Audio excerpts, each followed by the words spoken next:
Hey there, welcome to Black Gumbo Southern Gardening. We're going to start our seeds for our spring garden today.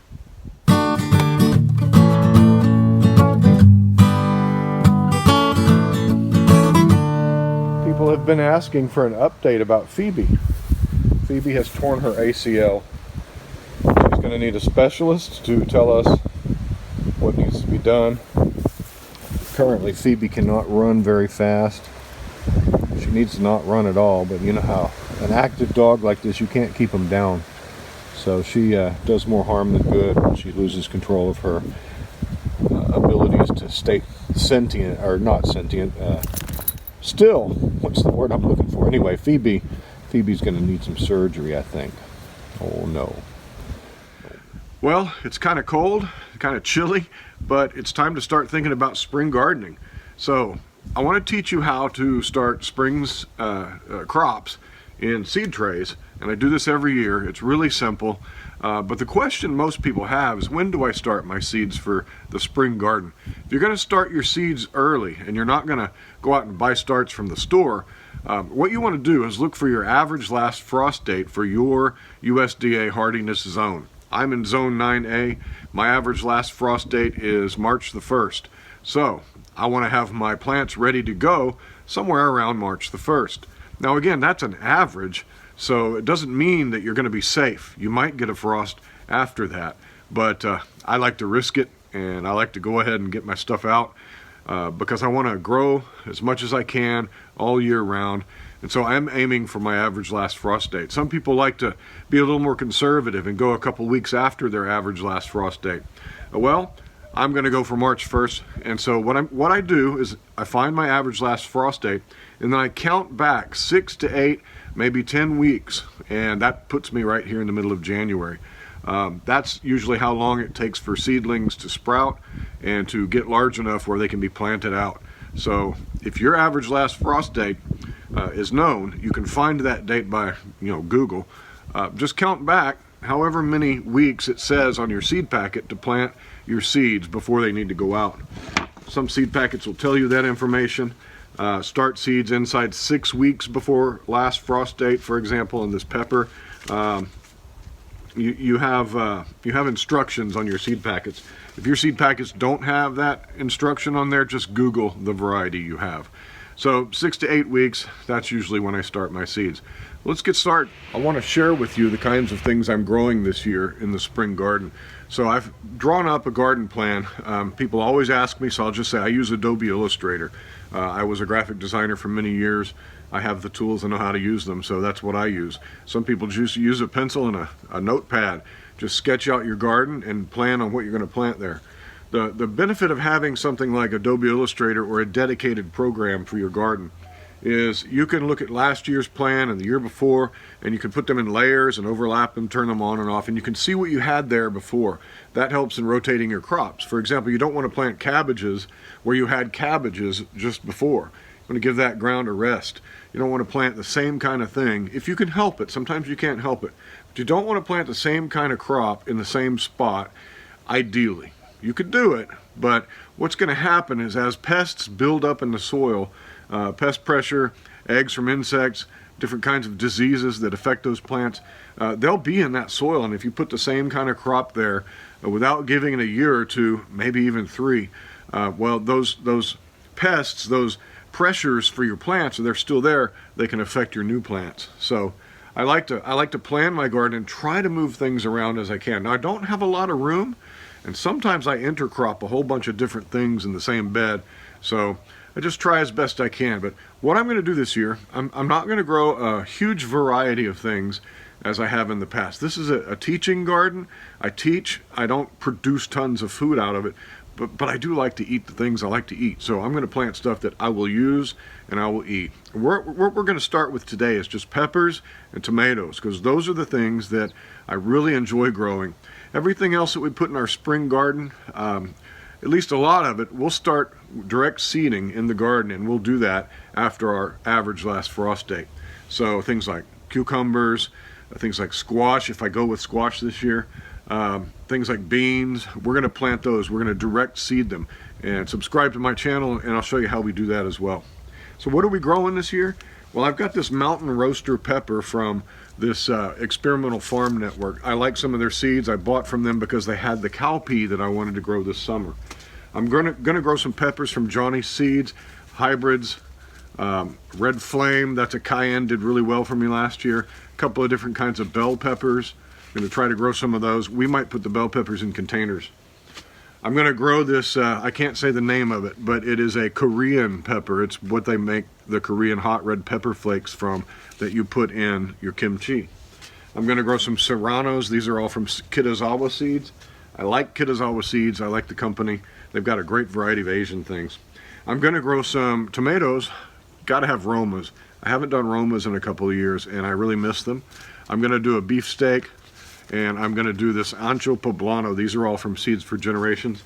And somewhere in here, in the Johnny Seeds packet here, where is it? I've got one of my favorite tomatoes. It's an Edox F1 hybrid. And I grew those last year and they were wonderful. They were wild.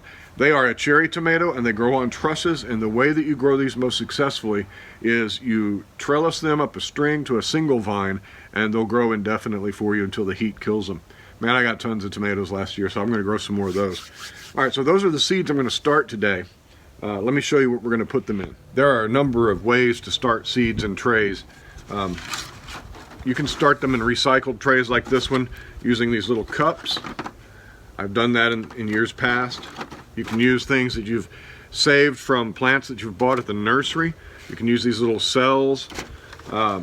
I've got some Haas Tools seed trays, these PropTech seed trays, but they're much too big for the amount of seeds I'm going to be sowing this year. And so I'm not going to use those. Those are indestructible. They'll last you forever.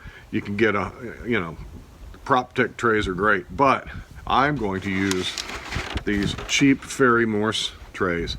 And the reason I like these cheap trays, even having a Haas Tools tray, those are $5 and they'll give me a couple of years before they finally break down. But I like them because they come with a clear dome, and the humidity dome is important when you're starting seeds. You want to keep that soil moist. You don't want anything to dry out. I like having a humidity dome. I don't have a humidity dome for the PropTech trays.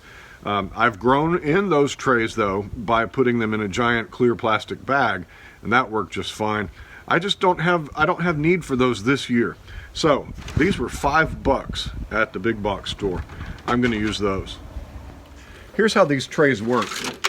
You have this insert that has all your cells, and you can break them apart in half if you want to.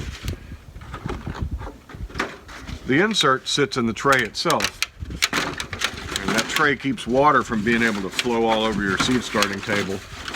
And it helps you, if you want to water from below, you can lift this up and put your water down in there and water from below. Then on top of that goes the humidity dome, and it just sits right there on top. Now, this is branded Jiffy. I didn't know Jiffy and Fairy Morse were in cahoots with one another, or maybe they're the same company, but this just fits right over the top and helps the humidity stay in.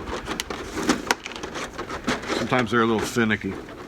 But they don't have to seal up. You're just keeping moisture in there, keeping the warmth in there, and that's it. We're going to put our seed starting mix in here and start planting. I have this Miracle Grow seed starting potting mix. Make sure what you buy says seed starting, or you could use just peat moss, just plain old peat moss. That's mostly what this is, mostly peat moss. There's a little bit of perlite in there to give some aeration, but all you really need is some peat moss. You can also start seeds in very fine compost. But seed starting mix is very finely ground so that your seeds can have contact with the soil. You don't need anything that's enriched or fortified. You don't need vitamins in there. You don't need to grow in a real nutrient dense media, because your seeds, they're just getting started there. They don't need the nutrition. They've got the nutrition in their first leaves that come out, those cotyledons, or the two halves of the seed. And that's like an egg yolk in an egg. That's where the food is for the little seedling to live off of until it gets its new leaves, its true leaves. And then that's when the plant starts needing nutrition. And so you don't need anything in your soil. You don't need an expensive potting mix. Just get something cheap like this Miracle Grow and start your seeds in there. When your seeds get their true leaves and start to get the size to plant them out, that's when they're going to start needing nutrition, and they find that in your garden. All right, so you want to pre-moisten this stuff. it's incredibly difficult, I find, to pre-moisten peat moss based products, because peat moss repels water. I don't remember the name. Is that hydrophobic? Anyway, it repels water until you work it in. Some people like to use boiling water to soak their peat moss to kill off any fungus, gnat eggs, or any kind of pathogens that might have found their way into this. This stuff's been sitting outside for a while. It got rained on the other night and it's open, so it's already ready to go. It's nice and moist. So I'm just going to use this straight up and start filling my cells here. You want to make sure you get these cells filled up all the way. Push it down in there because you want a plug to come out when it's time to transplant. You don't want this to be just loose in there. Get your hands dirty. Gardening is dirty work. It's fun work though. See how I'm pushing down into these cells? You want the cells to be filled up and pressed down firmly so that when these plants come out of here, they'll have a little root plug and that soil won't just fall apart. You don't want air gaps in there. Get it all pushed down and then top it off again. You know, if you don't like to get your hands dirty, maybe gardening is not for you. I like to get my hands in the dirt. Okay, now the second tray I filled a little bit of pre-moistened peat moss was in these cells, but the rest of it I filled up with perfectly dry seed starting mix so I can show you. If you do it that way, it seems easier, but you can see that stuff just kind of repels this moisture. So you have to let it sit on there for a little while and come back later and soak it again and keep soaking it till it finally takes. But you can do it this way if you want. I'm going to let that sit there. Move my seeds out of the way. But you can see it doesn't want to go in.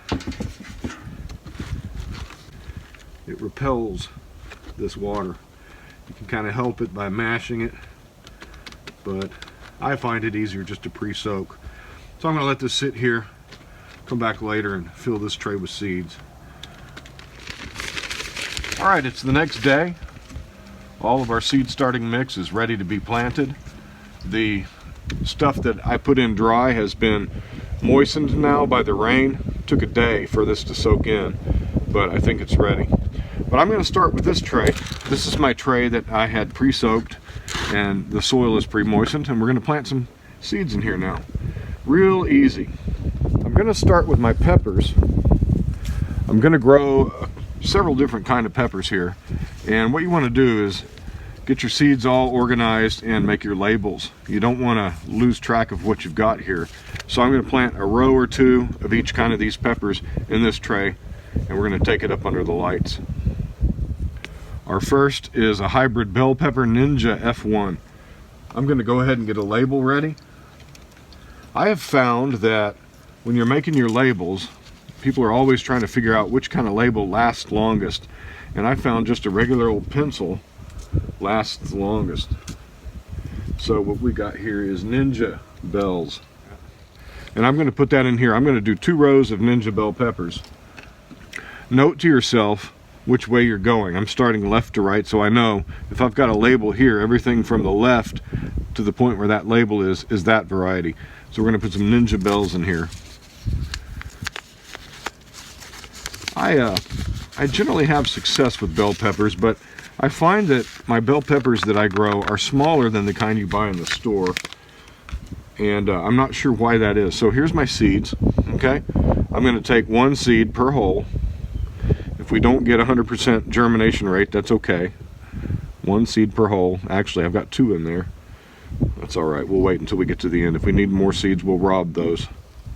It's hard to grab 1 seed with your finger, but I'm just dropping 1 seed in each hole that I've made. Actually, there's 2 going into most of them. You can thin these once they sprout. All right, so now that I have some left over, I'll go ahead and add 2 seeds per hole, and that'll make sure we get good germination.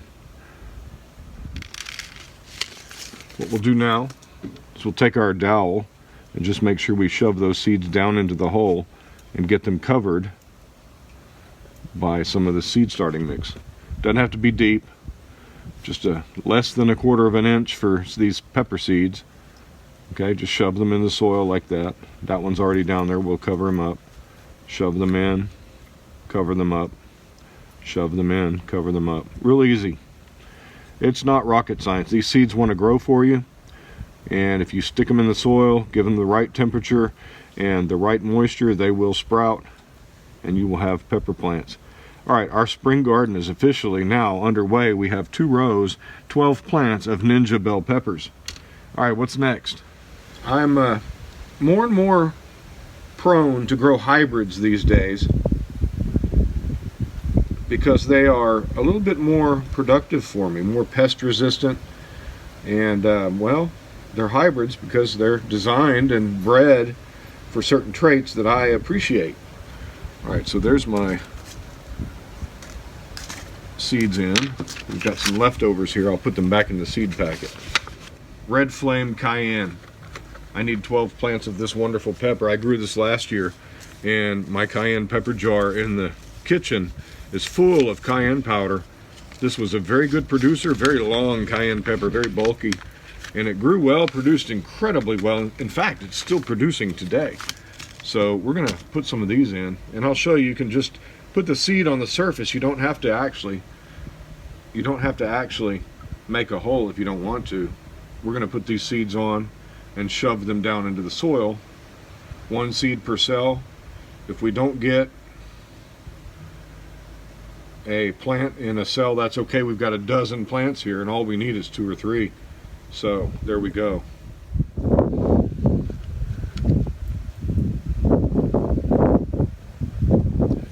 All right, so our last variety is going to be this Ancho Poblano. Now, poblano pepper is a wonderful pepper for cooking Mexican dishes. I love poblanos. I want to get some big ones. They become ancho peppers when they turn red and you dry them. So you get, 2 in 1 basically, and they have different applications in the kitchen. But I love poblano peppers. I love them roasted. I love them stuffed. I love them on my hamburgers. And we're going to plant some from Seeds for Generations here. Y'all, if you want to support my channel, go to seedsforgenerations.com. Use the link down below in my description there. Seeds for Generations is a quality family-run business. They've got some good quality seed. So let's grow some of their poblano peppers here.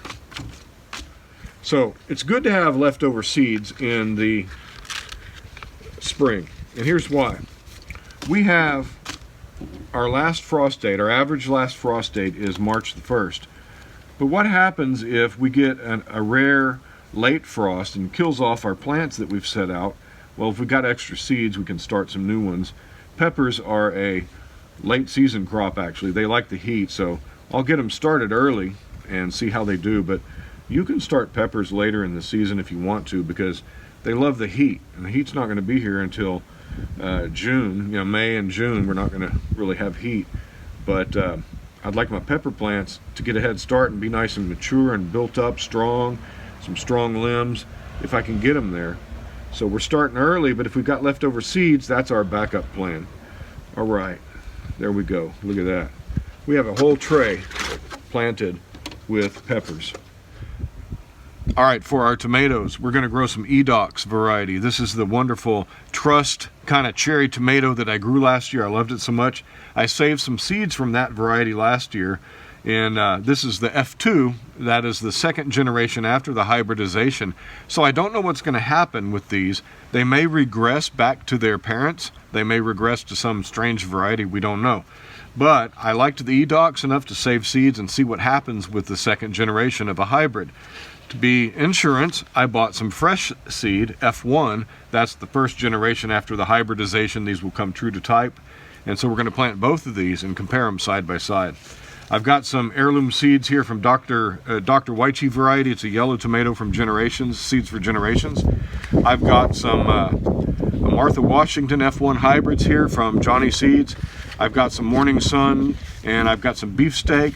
And then the star of my garden, I hope, will be these Everglades tomatoes. These were purchased from David the Good's daughter on her Etsy store. Everglades tomato are a bushing type. They're a tiny little tomato, and we're going to see how they do. I tasted these while I was at David the Good's. They're a wonderful little snacking tomato. We're going to plant some of these.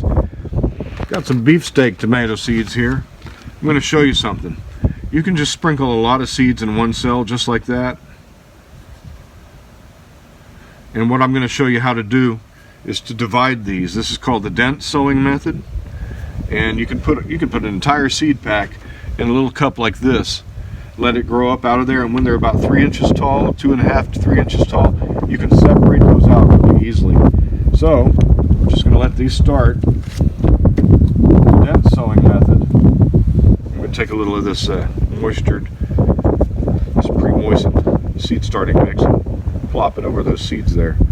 And that's all, man. We've got our tomatoes sown. A little bit of confusion in here, but we'll be able to figure it out. Look at the growth habit, you'll be able to tell what's what. Come on, let's go.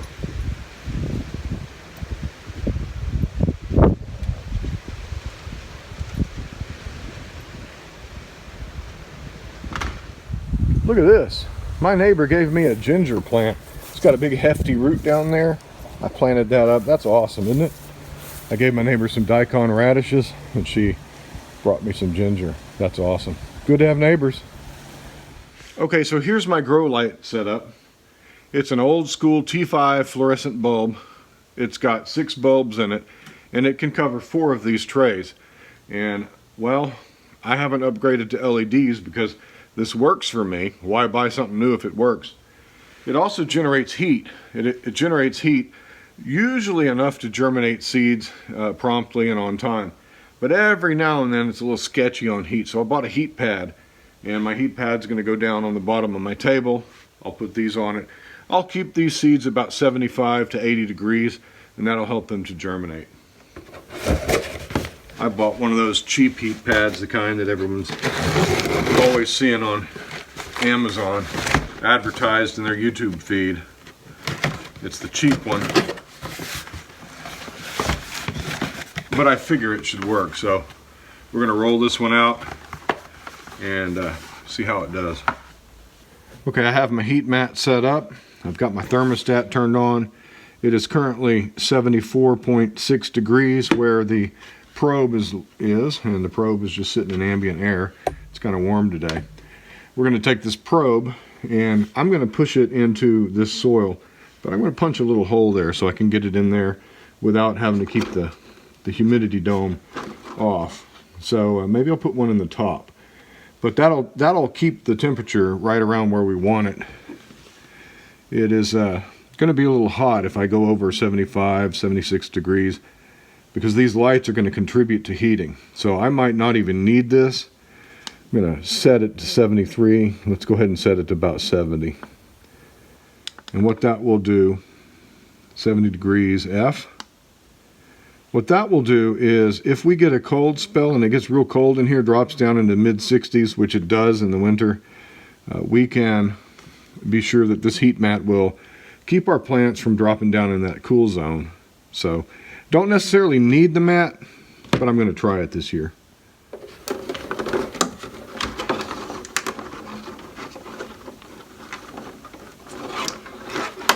There we go.